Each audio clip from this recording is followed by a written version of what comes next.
உங்கள் வாயின் அறிக்கையாய் மாற வேண்டும்.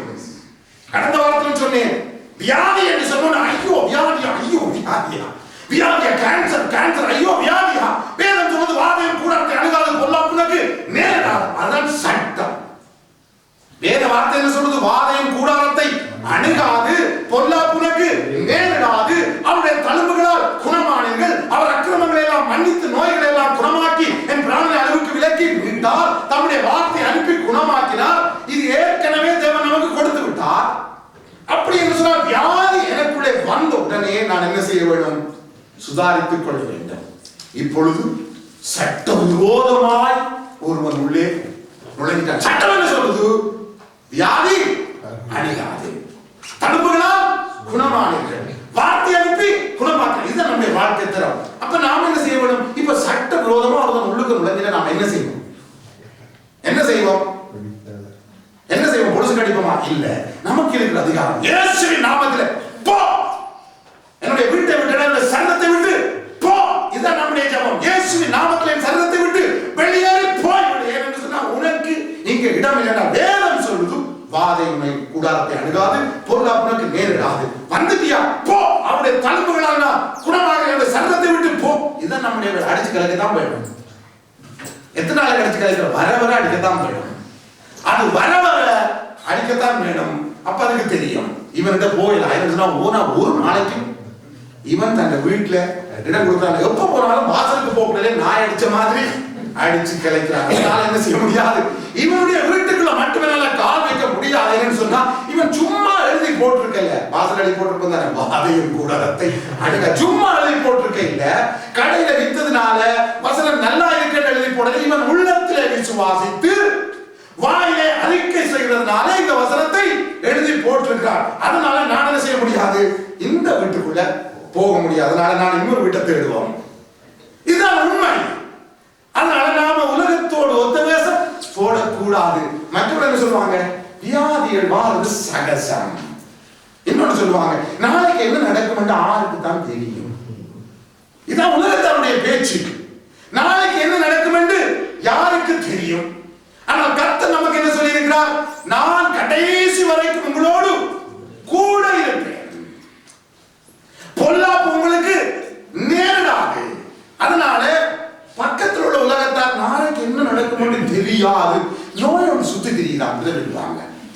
நோய் ஒன்று சுத்தி திரியுதான். ஏதோ ஒரு நோய், உயிர் கொல்லி நோய், ஏதோ ஒரு பேர்ல நோய் ஒன்று சுத்தி திரியுதா என்று சொன்னோடனே, ஓ நோய் ஒன்று சுத்தி திரியுதா நாங்களும் கேள்விப்பட்டோம். அதுதான் உங்களுக்கும் பயமாகிறது பாரு. சின்ன பிள்ளையர் வேற வீட்டில, சின்ன பிள்ளையர். இப்ப நம்முடைய அறிக்கை உலகத்தோடு ஒத்த வேஷம். ஆனா மிகவும் கவனமா இருக்கணும்.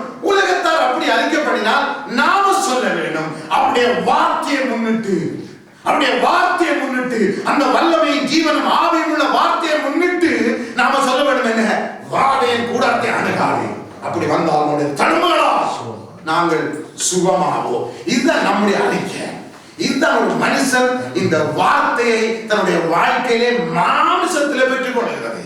இந்த வார்த்தை அவனிலே கிரியை செய்ய எழுத்துல இருக்கிற இந்த வெறும் ஏட்டு சுரக்காய் போல காணப்படுகிற இந்த வார்த்தை மனுஷனுடைய வாழ்க்கையிலே கிரியை செய்ய ஆரம்பிக்கிறதுக்கு இதுதான் ஒரே வழி. அதை நாம் விசுவாசிக்க வேண்டும். அதை நாம் அறிக்கை செய்ய வேண்டும். உள்ளத்திலே ஏற்றுக்கொள்ள வேண்டும். உள்ளத்தில் ஏற்றுக்கொள்ள வேண்டும். ஆண்டவரை சொன்னாரே ஆவியும் ஜீவனுமாய் இருக்கிறது.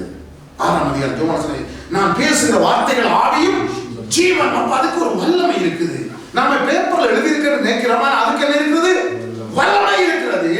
அது எபிரேயர்ல பவுல் சொல்லுகிறார், இது ஜீவனும் வல்லமை உள்ளதுமாக இருக்கிறது என்று சொன்னால் ரெண்டு பேரும் ஒரே கருத்தை சொல்லுகிறார்கள். ரெண்டு சாட்சியினால் ஒரு காரியம் உறுதிப்படுத்தப்படும். இப்பொழுது பவுல் சொல்றார் ஜீவனும் வல்லமை உள்ளதுமாக இருக்கிறது.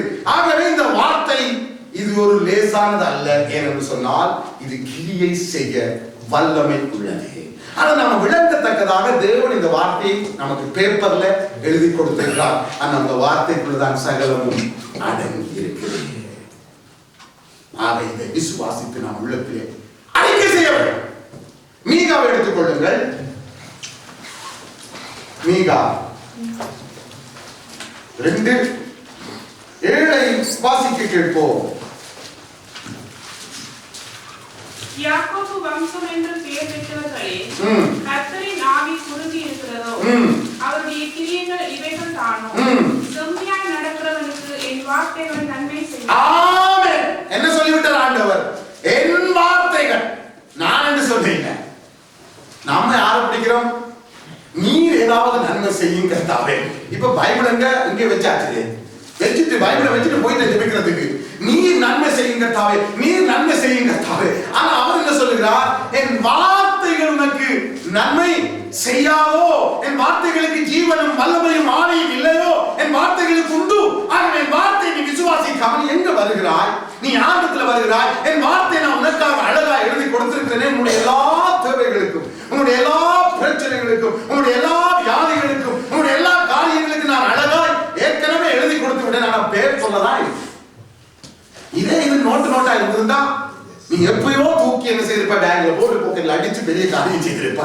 இது பேப்பர்ல இருக்கிறதுனால இதுக்கு நீ என்னத்தை போட வேணும்? விசுவாசத்தை வச்சு இதை நீ பெற்றுக்கொள்ள வேண்டும். ஆக ஒவ்வொரு வார்த்தைகளும் ஜீவனும் வல்லமையும் ஆவியும் உள்ளவைகள். ஆகவே இந்த வார்த்தை என்னுடைய வாழ்க்கையை கிரியை செய்ய வேண்டும் என்றால் நான் அதை என்ன செய்ய வேண்டும்? ஆண்டவர் சொல்கிறார், என் வார்த்தை அவர்களுக்கு என்ன செய்யாம இருக்கும்? கிரியை செய்யாதோ. என் வார்த்தைக்கு வல்லமை இல்லையோ, என்னுடைய ஆவி குறுகி விட்டதோ, வார்த்தை நான் விசுவாசித்து நான் அதை ஏற்றுக்கொண்டு அறிக்கை செய்யும் பொழுது கிரியை ஆவியானவர் செய்ய ஆரம்பிக்கிறார். இந்த வார்த்தை என் வாழ்க்கையில வந்த உடனே என்னுடைய வாழ்க்கையில அது எனக்கு வேண்டிய சுகத்தை, வேண்டிய பரிசுத்தத்தை, வேண்டிய ஆசீர்வாதத்தை எனக்குள்ள என்ன செய்கிறது? உருவாக்குகிறது. அந்த வார்த்தைக்கு அவ்வளவு வல்லமை உண்டு. நம்முடைய கையில இருக்கிறது சாதாரணமான பேப்பர் அல்ல. இது ஜீவன் உள்ளது, வல்லமை உள்ளது, ஆவி உள்ளது.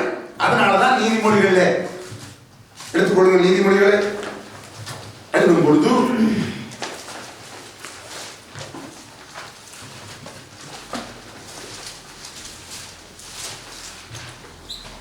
வாசிங்க 3வது அதிகாரம்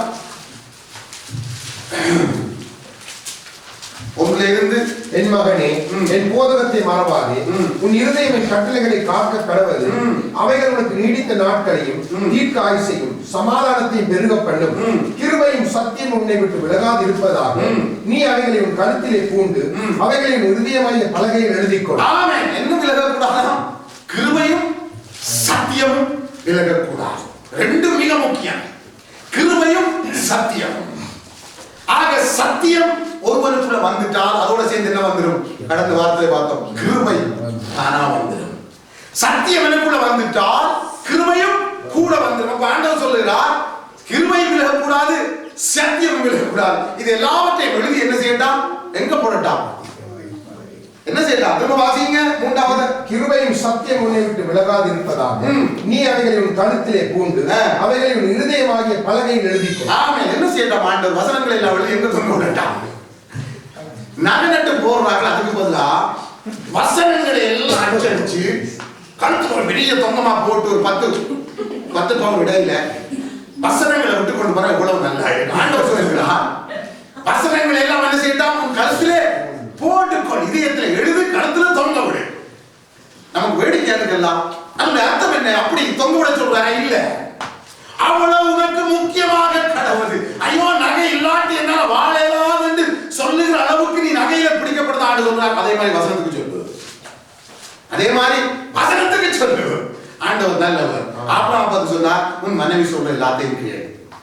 இதற்கு தெரியாதுச்சு, ஏற்கனவே கேட்டார், இப்போ கேட்கிறார், ஏற்கனவே கேட்டார்.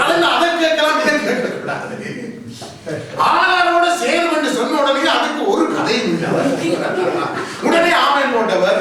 இப்ப மனைவியை புள்ளி அனுப்பி ஆனாரை புள்ளி அனுப்பிவிடணும்னே நமக்கு அவருக்கு துக்கமா காண்பார். ஆண்டவர் சொன்னார், அதனையும் கேட்டாதானே, இதையும் கேட்டு சரியானவர் தானே. அதை நான் அப்ப மட்டும் கேட்டுட்டா இப்ப கேட்கிறாரு. அதே போல ஆண்டவர், நீ நகை போட ஆசைப்பட்டிருந்தானே, அதனால அது எல்லாத்தையும் கட்டி போட்டு இதை கழுத்துல போட்டு அடுத்த வாசிங்க. அதனால் தேவனுடைய பார்வையிலும் மனுஷனுடைய பார்வையிலும் தயையும் நட்புத்தியும் பெறுவாய். உன் சுய புத்தியின் மேல் சாயாமல் உன் முழு இருதயத்தோடு கர்த்தரின் நம்பிக்கையாய் இருந்து உன் வழிகளில் எல்லாம் அவரை நினைத்துக் கொள். அப்பொழுது அவர் பாதைகளை செவ்வைப்படுத்துவார். நீ உன்னை ஞானி என்று எண்ணாதே, கர்த்தருக்கு பயந்து தீமையை விட்டு விலகு. ஆமென். என்ன சொல்லுகிறார்? உன் பயணங்களில் எல்லாம் என்னத்தை பயணிச்சுக்கொள், என்ன தெரிஞ்சுக்கொள். நாம பயணம் பண்ணீங்க என்னதான் யோசிச்சு பாருங்க. ஒரு பயணத்தை எடுத்துக்கொள்வோம், சிந்திக்கிறது முழுக்க ஆண்டவருடைய வார்த்தைக்கு விரோதமானது. ஆண்டவர் சொல்றார், உன்னுடைய பயணங்கள், உன்னுடைய வழிகள், உன்னுடைய காரியங்கள், நீ செய்ய போற எல்லாவற்றிலும் என்னத்தை சிந்தித்துக் கொண்டிரு, என் வார்த்தைகளை சிந்தித்துக் கொண்டிரு. அவைகள் உன்னை விட்டு விலகவே கூடாது. அவைகளை நீ சிந்தித்துக் கொண்டிரு. அதனால நீ என்ன செய்ய மாட்டாய்? சுய புத்தியின் மேல் சாய மாட்டாய். இப்ப ஞானவான்கள், நாம ஞானவான்கள் வளர்ந்தவர்கள் என்ன நினைக்கிறது? சுய புத்தி. சுய புத்தி பைபிள் எங்க இருக்கும்? பேக்ல தான் இருக்கும். பைபிள் பேக்ல. ஆனா உள்ளத்திலே வாயிலே கதை முழுக்க எதிர்மாறான கதைகள், எதிர்மாறான கதைகள். எல்லாமே அவிசுவாசம். அப்படி நடக்குது, அங்க பிடிச்சு போட்டாரு, இங்க பிடிச்சு போட்டா, அப்படியோ இப்படியோ அதோ இதோ என்று சொல்லி ஆண்டவர் எதிர்பார்க்க நம்முடைய வாயிலே வருகிற வார்த்தைகள், நம்முடைய வார்த்தை, அவர் கொடுத்த வார்த்தைக்கும் நாம சொல்லுகிற வார்த்தைக்கும் நேர் எதிராக இருக்கிறதே. அப்ப ஆண்டவர் சொல்லுகிறார், நீ உடைய சுய புத்தி மேல சாய்ந்து பேசாதப்பா, தீமையை விட்டு விலகு. அது தீமையா? எது தீமை? சுய புத்தியில நடக்கிறது, பேசுறது, சிந்திக்கிறது தீமை. அதனால கர்த்தருக்கு பயந்து தீமையை விட்டு விலகு. 15 தேவனுக்கு கீழ்ப்படுத்திருங்க. யாருக்கு ஏத்துறீங்க? பிசாசுக்கு ஏத்துறீங்க. ஒன்றுக்கு ஒன்று தொடர்பு இருக்குது. எப்படி? நீ தேவனுக்கு கீழ்ப்படிந்து பிசாசுக்கு ஏத்துறீங்க என்று சொன்னால் என்னத்தை கீழ்ப்படியட்டாம்? தேவனுடைய வார்த்தை அப்படியே நீ நம்பி யாருக்கு எதிர்த்தினீர்? வியாதிக்கு எதிர்த்தினீர். அதான் பிசாசி. உன் பிரச்சனைக்கு எதிர்த்தினீர். உனக்கு வருகிறதான சத்துருவின் கிரியைகளுக்கு எதிர்த்தினீர். அதுக்கு நீ என்ன செய்யணும்? தேவனுக்கு கீழ்ப்படியா அவருடைய வார்த்தையை அப்படியே விசுவாசித்து யாருக்கு எதிர்த்தினீர்? வியாதியை கொண்டு வருகிற சத்துருவுக்கு எதிர்த்தினீர். அப்ப நீ ஒன்று செய்ய வேண்டும், தேவனுடைய வார்த்தையை நீ விசுவாசித்து அதுக்கு அப்படியே கீழ்ப்படிய வேண்டும். கீழ்ப்படிஞ்சாதான் நீ இங்க எதிர்த்து நிற்கலாம். அதனால ஆண்டவர் சொல்லுகிறார், நீ தீமையை விட்டு விலகணும் என்று சொன்னால் உன் சுய சிந்தையை, உன் சுய பேச்சு, உன் சுய எண்ணங்கள் எல்லாத்தையும் என்ன செய்து விட்டுறப்பா. விட்டுட்டு நீ போக்கிலே மரத்திலே எதை பேசிக்கொள்? என்னுடைய வார்த்தைகளை பேசிக்கொள். அதையே தியானித்துக் கொண்டு, அதையே சொல்லிக் கொண்டு, அதனால நீ என்ன செய்யப்படுவாய்? திரும்ப வாசிங்க. அது உன் நாவிக்கு ஆரோக்கியமும் உன் எலும்புகளுக்கு ஊனமாகும். ஆமென். ஆண்டவர் சொல்றார், அது உனக்கு என்னத்தை கொண்டரும்? ஆசீர்வாதத்தை கொண்டரும், சுகத்தை கொண்டரும், பலத்தை கொண்டரும்.